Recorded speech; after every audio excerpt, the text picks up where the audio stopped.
السلام عليكم إخواني أخواتي، كنتمنى أنكم تكونوا بخير وعلى ألف خير. نخليكم مع الفيديو. مرحبا. دابا تقطع الياس مني مره، ما تبقاش تجبدني وما تبقاش تحوم عليا. ما غاديش نجاوبك وما غاديش نتعاطى معاك وما غاديش نعمل هادشي كامل. عمل النفس غير شويه وصافي. ياك اللي كيطلقها ما كيوريهاش الدار باها. ماشي نتينا كتجبد العادي وبادي وتاديها والحرام والحلال. واش هاد السيده راه باقي صغيره، راه باقي غتزوج. احترم باش يحترموك الناس، احترم راسك. بنت كتبقى بنت، ولكن الراجل كيبقى بالهبه ديالو. فهمتيني؟ يلا اللي مع الصلاة على النبي ما شاء الله. دخلنا المغرب خولة وما يبداو فن مصائب الدنيا والدين. اول حاجه عنده شي كونت ما كونت انستغرام، داوه له ماشي مشكل. قال لك ما وقفتيش معاه. قلت له علاش اختي ما وقفتيش معاه؟ ياك كتقول كتبغيه. قالت لي اختي مشيت ديك النهار نيت مشيت سمعت معاه فيديو وقلت للناس باللي مشالو الكونت ديالو، عملت داكشي اللي كيعملوه.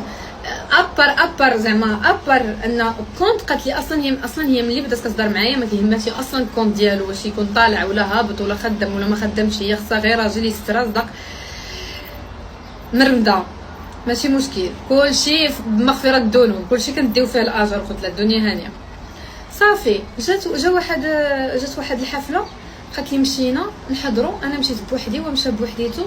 نايض كيشطح لي مع الناس اللي ما خلاو ما قالوا فيك طعنوا في الشرف ديالك. قلت لها ايوا شنو نعمل لهم هو؟ قالت لي غير جلس معاهم عمل معاهم ستوري. انا كنشرب بروتين وعملت مقلبين. ويلي على يعمل معاهم ستوري. قالت لي عمل معاهم ستوري وناض وشطح معاهم.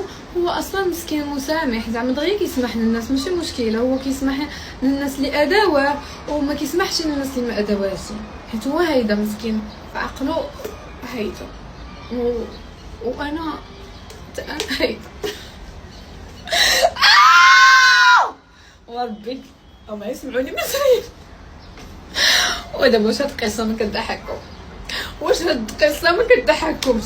المهم ماشي مشكل. قالت لي وصافي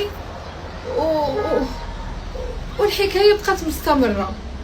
قالت لي انا غبرت، كانت عندي الخدمه، تبعني كرا، تبعني الطوموبيل اللي وحلني فيها، تبعني كلشي. غبرت على ستوريات مره، وقفت الخدمه حتى تهدأ الامور ونكتشف راسي انا شنو باغيه ونرجع. وهنا المشكل. شكرا لكم على المتابعة، ما تنسونيش من التعاليق ديالكم. إلى اللقاء، السلام عليكم.